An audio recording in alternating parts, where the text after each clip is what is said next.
Hello and welcome to a very special panel discussion on the changing climate for ESG. I'm Natalie Kenway, Global Head of ESG Insights for ESG Clarity, and I'm joined today by some industry experts to talk about the current issues in the ESG investment landscape. Thank you so much for your time today, guys. Thanks for joining me. So the first thing I wanted to talk about is this year's been quite interesting in there's been quite a lot of negative factors around when we're talking about ESG compared to the last 2 years when I've been working in this industry. It's been really, really positive, and this year there's been some backlash in the US, underperformance, and we've had some sort of well-known critics come out and say some really negative things. What has been at the root of these sort of really negative things that are coming to the forefront of the discussion around ESG? James, I'll come to you first. Yeah, I mean, it's a great question, and it's really important to recognise that we are seeing these headwinds. But I think we've also got to think about where they're coming from. You know, we are seeing, you know, people like Mike Pence, former vice president, who knows nothing about investing or sustainable investing, but has heard about this through the lobby that are engaging in the Republican Party, through this kind of almost anti-business lobby that is beginning to recognise that what we're doing in sustainable finance is having a positive impact in moving the world in the direction that we want to see it, which is towards a sustainable future, and are beginning to feel threatened by this. And I think what we're starting to see, in my opinion, is, you know, the Republican Party that is threatened by, and very much in the pocket of big oil companies and others, that is beginning to see this, this having a tangible, real impact to these firms. And I think, that is clearly where, in my mind, where some of the backlash is coming from. And I think we've got to be very clear that this is not a backlash necessarily based on ESG itself. It's based on the threat that Republicans in particular are seeing about, from the ESG agenda to what they're trying to do and to their people that they're financial backers. I think at the same time, it's also important to recognise that there are some challenges inside this sustainable finance industry that we do need to consider and address. I think one of them being data and the ratings in particular that we have. There's lots of kind of black boxes where lots of data goes in. That's not always perfect data because it relies on corporate disclosures. And then something happens in that black box, and out the other end comes a rating scale. And then you get people like Elon Musk who look at the ratings and see that Tesla, which as an electric vehicle manufacturer, to many people on the street, you would imagine that would score very highly on an ESG perspective because it's obviously performing well on the environment. And it seems to be rated lower than Exxon, which of course would be a fossil fuel company. Now, I think that is, again, a misunderstanding of what ESG is about. And clearly, Tesla is a company that has really serious governance challenges. And so, it's very easy to assume that something's going wrong because it doesn't look like the right answer, but then you dig deeper and you find out what's happening. And I think we've got to be clearer and more transparent about how these data and ratings are coming through as well. Yeah, absolutely. And Siobhan, you're managing sort of ESG portfolios. Can you talk about what the performance, what's happened there and what's been your clients' concerned? Yeah, and I do want to just pick up on a point that James is bringing up, because I think a lot of this is not new, and I think that's something that's quite exciting. These conversations or these critiques used to happen between portfolio managers, CIOs, sort of behind closed doors, and now it's made its way onto, the front Elon Musk tweets, the front page of the FT. Yeah. So I think it's happening, and it's just a lot more mainstream, but I don't think the criticism is new. In terms of clients' portfolios, I think one thing that I want to sort of reiterate is that we were quite surprised, but also pleasantly surprised, that a lot of our sustainable clients aren't as worried as our traditional clients because they're getting a secondary outcome, a secondary return around environmental and social sort of benefits, which is quite nice. It is true that if you look at standard sort of ESG portfolios versus conventional ones, they have underperformed. That's a classic sort of value growth rotation, oil stocks that have performed well. But if you look at sort of clean energy and clean energy trackers, they are still doing well. So it is sort of a sector trend rather than the whole spectrum. Yeah. Okay. Great. And Jake, is this these criticisms, I guess, or this debate? We should be welcoming, right? We should be addressing these things. Yeah. One thing worse than being talked about, and that is not being talked about. And I think a lot of the tailwinds driving the success of ESG has been government policy. And then as this becomes discussed more, it becomes politicised by the very fact that the government's involved. And you've got to remember, in the US, their fiduciary duties haven't been tested to the same extent as they have in Europe and the UK. We had that famous Scargill versus Cowan case many years ago, which got the discussions about fiduciary duty and some of the implications for ethical and ESG investing out of the way then. This really hasn't happened in the States yet. Yes, you have a value, a growth tilt in some ESG portfolios, which is a headwind. I don't necessarily see it as a bad thing. It's just an evolution of discussion where when governments are involved, voters are going to start politicising this, and it's not a bad thing necessarily. It's just another step in the discussion.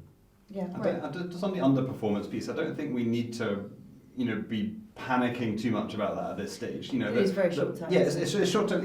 There's always going to be fluctuations, and I think one of the challenges with oil and gas is that it's always seeing fluctuations. It's very hard to find a stable kind of long-term trajectory for oil and gas, and that's been a problem for a very long time. And I think if we start talking about ESG underperforming, then that almost is the wrong message, because it's not. The fundamental underlying rationale is that when you take into account more externalities as risks and consider those risks more carefully as part of your investment decisions, which is what ESG is fundamentally all about, then you make better investment decisions in the long term. And it's about the long term that I think we need to be thinking about here. And I imagine all of us will still believe that things that take into account ESG factors will always perform better in the longer term overall. Yeah. Okay, and I wanted to ask all of you about where do these critics, I guess, have a point? We have seen companies being called out for greenwashing. So what can we do to make sure this isn't still happening, or where can we improve?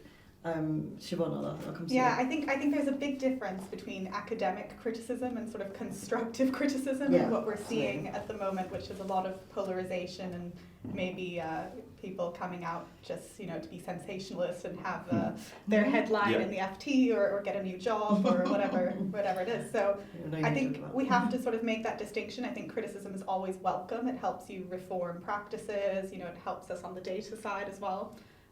But I do think we need to be careful, and I think there's a sort of almost a backward thought around sort of protecting certain interests, and I think that's really what's being championed by maybe some politicians. It's vested interests, and we need to be quite careful around that.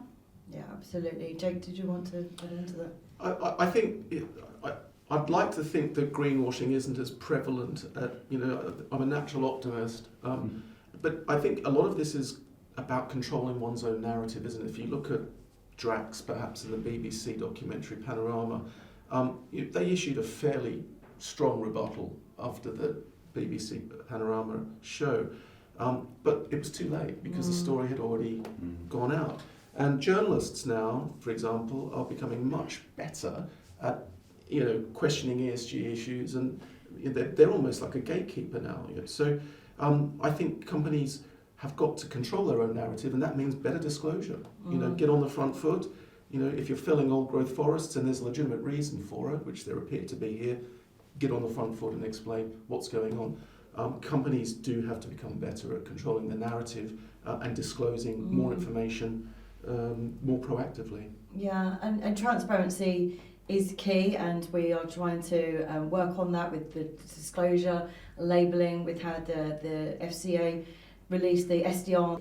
James, I know you were involved in those conversations, but that's got to be a sure sign that we are moving in the right direction, and companies will have more guidance on how to be more transparent with their products. Yeah, I mean, absolutely. I think something that we often forget is this is a really new part of the financial services industry. Financial services has been operating for hundreds of years, and the industry we have today has been operating for many, many decades in the sense of ratings agencies and all these things. ESG and sustainability has only really been in the mainstream for less than 10 years or so. So there is clearly, we're not going to be at the same level of regulation and developed sort of as a developed industry as other parts of financial services. But we've got to get there quickly, and we've got to make sure that we professionalise this industry. And I think the greenwashing piece is really important, because it's about trust and confidence in what we do, and that what we say is what's actually going on. And I think that's the best way to build consumer confidence. We know that consumers do lack confidence in the products, and we also know that when there is greenwashing, the people that are harmed the most are actually the leaders, the people doing the most, the people that are going the extra mile. And if they are, doing all that work, and their competitor can just put together, a fancy glossy marketing brochure, and people can't tell the difference, that's really harming those leaders more than anyone else. And of course, it's harming the integrity of the industry. So that's why we're really pleased to see the FCA publish the Sustainability Disclosure Requirements consultation. It'll be open until I think the end of January, and then hopefully come into force middle of next year. And what that, the key thing one of the big things that does is creates a sustainability label for funds in the UK. And if you want to label your fund as sustainable, it has to obviously focus on returns, but it has to also have a broader objective around creating positive impact for people and or the planet, and then looking at ways of measuring that. And there's also, I think one of the other exciting aspects is that there's different types of funds that can be called sustainable. One would be impact funds, one's investing in sustainable solutions, solar assets or whatever. But I think the really key one, given that so much of the economy is not currently aligned with where it needs to be, and needs to be rapidly put on a trajectory to getting more sustainable, and also that investors do have an important role as stewards of capital to help make that happen. There's a class of sustainable funds that are all about the transition and about, it's called sustainable improvers, and that will be about where investors are they're buying assets that are not currently sustainable in the sense of what they want things in their fund to be, but that they believe that with some more investor engagement, active ownership, and so on, that those assets will become more sustainable over time. And I think that's a really, really key piece. It's where we can use one of our unique roles that we play as financial services. We're the co-owners of the economy, and we can help things move into that position. But what I will say is this goes a long way, but we also doesn't take government off the hook from doing more itself. The national governments of the world need to be thinking about how can they better regulate to make sure that companies are going in the right direction. And crucially, there's this challenge called first mover disadvantage. It's where if you're the first in your industry to go the extra mile and become, say, net zero in your product's going to cost more, and you're almost certainly going to face loss of sales as a result. How do we stop that from happening? How do we help whole industries move forwards at the same time and level the playing field? Okay, fantastic. Siobhan, how do you think the SDR labels will help your clients have more understanding of what they're actually investing in?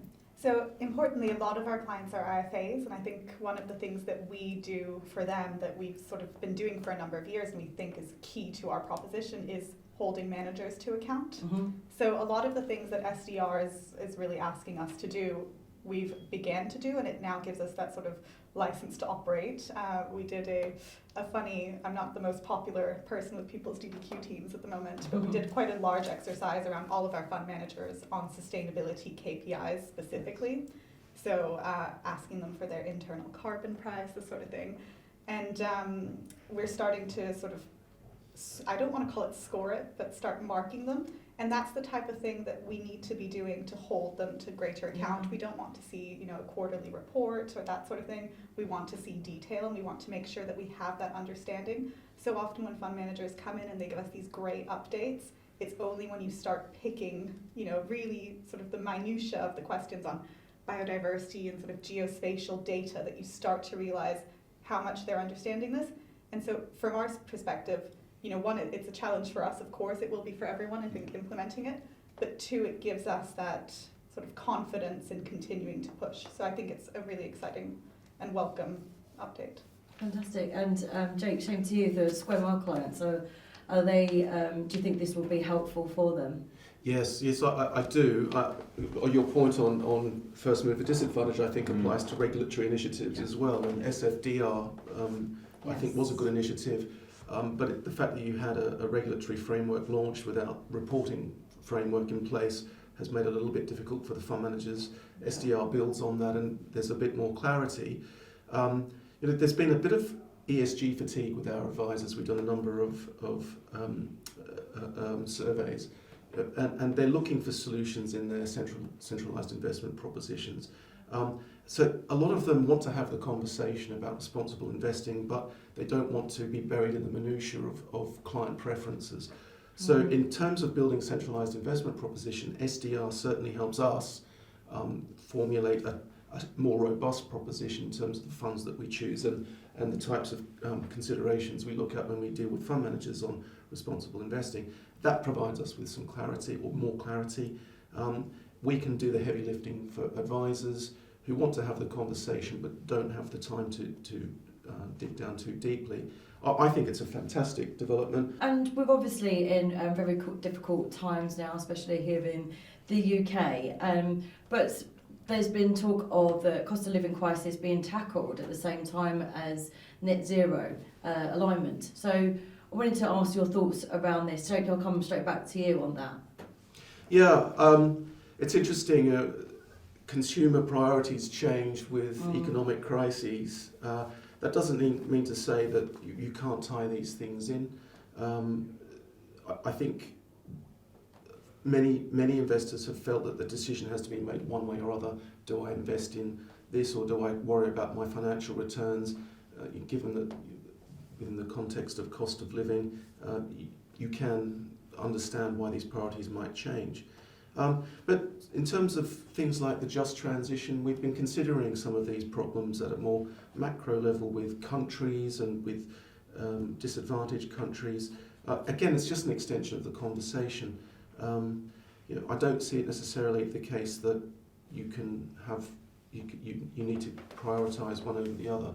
But understandably, when times are tough, rates are going up, investors do have other considerations. But as the dust settles on some of these issues, I think we will return to a more holistic conversation. And Siobhan, do you think that's something that your clients understand, that these things can be tackled together? I definitely think so, and I think the last sort of 50 days have been quite difficult from a markets perspective, but equally from an environmental perspective. But a lot of things that we were thinking, were really sort of key in terms of tackling biodiversity, and we're now having that conversation with clients, i.e.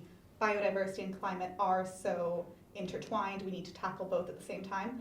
And they are really welcoming that. I think a lot of our clients can understand biodiversity a little bit more. It's their gardens, it's for some of our larger clients, it's their estates, but they see that, they understand, a lot of them have agricultural backgrounds. So that was something that we thought we'd made a lot of progress on. We had somebody talk about the new land management scheme to clients, and then it was sort of almost going to get thrown out. So I think the last 50 days were quite tough. There's a little bit more hope, both from my colleagues that are purely on the financial side, PMs are a little bit more reassured, but also from our perspective, we're starting to see maybe some of these challenges can get addressed. And I know that the new PM talked about things like renewable energies and having to tackle the cost of living crisis through basically everything we can do, and hopefully that really does mean a lot more investment in renewables. So it seems to be like we're heading in a more positive direction.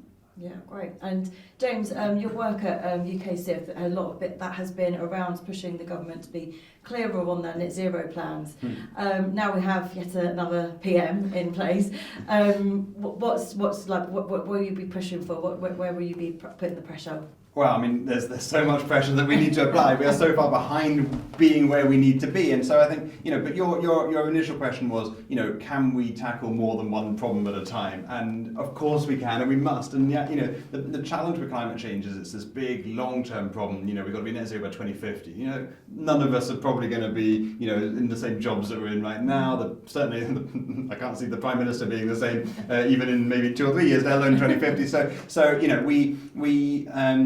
we are certainly in a position where these challenges, none of us are going to be held to account for the decisions we make today in relation to 2050, but we can't let that stop us from taking the action we need to take now. And I think the really key thing is there's always going to be a number of crises that come up that are immediate, that take up our time. Of course, the war in Ukraine, the cost of living crisis, oil prices and gas prices. So what we need to think about, and it shouldn't be beyond the ability of the government and regulators and all of us, to think about tackling more than one problem at a time. So, for example, we've seen this huge cost of living crisis, and we've known this is coming now for about 6 months. We could have been in a position of saying, okay, the easiest way to reduce or improve our energy security is to need to use less energy. And that way we need to store less energy, we need to generate less energy. And we could have had a huge, summer-long campaign of loft insulation. And these sorts of things. We've got some of the worst houses in Europe in terms of an energy efficiency perspective. And we've kind of missed that opportunity to go kind of full force with retrofitting.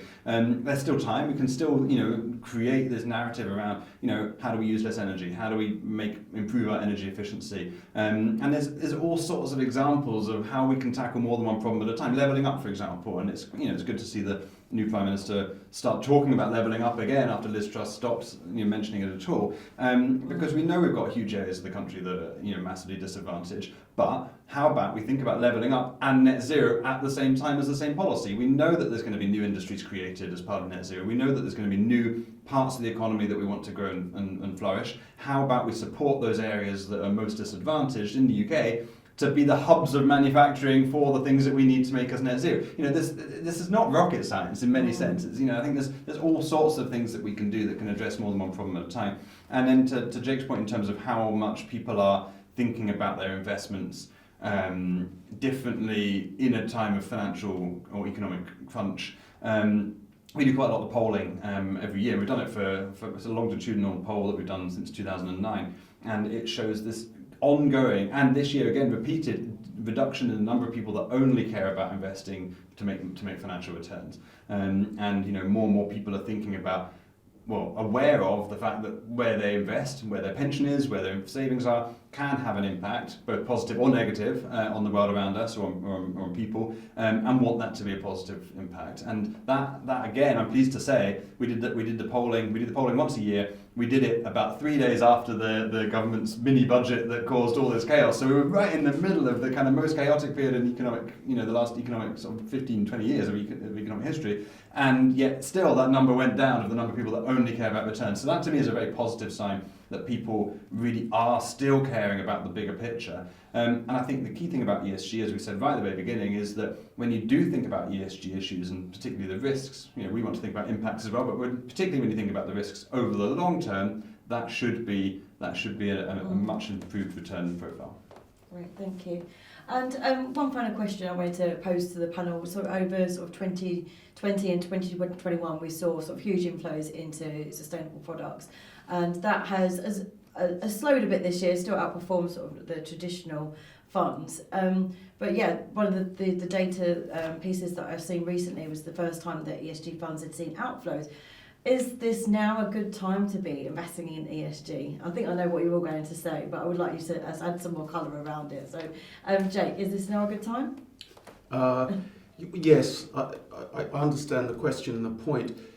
If you look at the COVID drawdown, companies that had good ESG scores, by coincidence, also have quite strong balance sheets. They tend to have more diverse boards that make better decisions. So a lot of these ESG manifestations actually become real life defensive characteristics in a company. And if you make the assumption that you're looking for a diversified portfolio that's going to perform well in different environments, it makes sense to have good ESG scorers. It might make sense to have some exposure to an industry that's going to do well in the future, whether it's recycling or a particular kind of disruptive manufacturing technology that reduces carbon emissions. So I think now there are many more building blocks within the responsible investing framework. You can have ESG funds, you can have growth funds, you can even have value exposure within ESG frameworks now. So yes, any time's a good time. I think it's about the horizon. Advisors need to match their longer term horizons with their clients, which is not a new lesson in itself. Yeah. And Siobhan, what you I think I'd like to agree. I think from an investment perspective, if the companies are looking cheap, now is the time to put money in. But more importantly, I think whether we have market booms and market crashes, these are really, really long-term trends, and we have to deliver on this. And I think it's even bigger than the market. A lot of the things that we're investing in, we're trying to stabilize a lot of the forces that are going to be influential within markets and even without. So I think very important to keep quite positive on these trends. Great. And James? I mean, I just to build on what they both said, these are long-term trends. And not only are they trends in terms of, taking account of ESG risks is clearly going to be a better thing, as I've said a couple of times, but actually also we know that this is the direction the world is actually moving. Probably slower than we need to, and obviously there's going to have to be a ramping up, but because we know we're going slower than we need to, we know that sooner or later governments are going to really kind of get into gear. these policies are only going to enhance and move further. And when governments and civil society and individuals, the polling consistently says that across just the UK, climate change is in the top 5 issues that voters care about. This is not going away, and that's been the case for a very long time. It's not going away as an issue. This year we saw record-breaking heat in the UK, but we also saw a third of Pakistan underwater. We saw, we're already seeing enormous consequences of climate change right now, and we're miles away from 2050.